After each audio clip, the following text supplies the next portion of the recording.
मालेगाव पोलिसांची मोहीम. जोडगे गावात 3 तलवारी जप्त. आता नाशिक केवळ द्राक्षासाठी नाही तर कायद्याचा बालेकिल्ला म्हणून ओळखला जाऊ लागलाय. कोणत्याही पक्षाच्या पदाधिकारी गुन्हेगारांची गय नाही. कायद्यात राहाल तर फायद्यात राहाल. काही दिवसांपूर्वी जिल्ह्यात गुन्हेगारीने डोके वर काढू लागले होते. सोशल मीडियावर गुंडांचे रील्स, तलवारी मिरविणे, गोळीबार आणि खंडणीखोरीसारखे प्रकार नागरिकांमध्ये भीती पसरवत होते. पण आता महाराष्ट्राचे मुख्यमंत्री आणि गृहमंत्री देवेंद्र फडणवीस यांनी स्पष्ट शब्दात सांगितले, कायद्याच्या पुढे कोणीही मोठं नाही. गुन्हेगार कोणत्याही पक्षाचा असला तरी कायदा सारखाच लागू होणार. या सूचनेनंतर नाशिक ग्रामीण पोलीस अधीक्षक बाळासाहेब पाटील यांनी जिल्ह्यात मोहीम हाती घेतली आहे. गुंडांची वरात काढत त्यांच्या दहशतीचा मुखवटा फाडला जात आहे.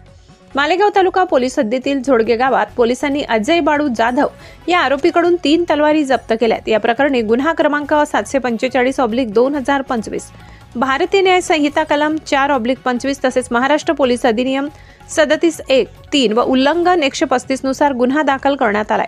आरोपीला आज मालेगाव न्यायालयात हजर करण्यात आले असून 15 ऑक्टोबर पर्यंत पोलीस कोठडी सुनावली आहे. ही संपूर्ण कारवाई अतिरिक्त पोलीस अधीक्षक तेगबीर सिंह संधू यांचे मार्गदर्शनाखाली मालेगाव पोलीस निरीक्षक प्रीतम चौधरी यांच्या नेतृत्वात करण्यात आली आहे आणि पोलिसांनी स्पष्ट संदेश दिलाय, कायदेशीर खेळ करणाऱ्यांना आता गय नाही. नाशिक जिल्हा कायद्याचा बालेकिल्ला. गृहमंत्री फडणवीस, कायद्यापुढे कोणीही मोठं नाही. S9 TV न्यूज वृत्त संकलन विभाग मालेगाव. माझं नाव आहे अजय बाळू जाधव. मी राहणार जोडगे.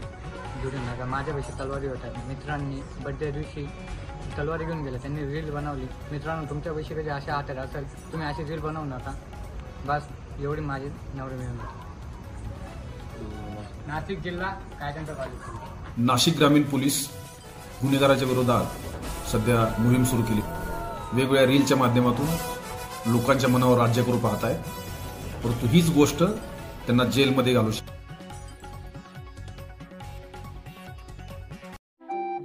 आपल्या चॅनलला नक्की सबस्क्राईब करा. बेल आयकॉन दाबायला विसरू नका.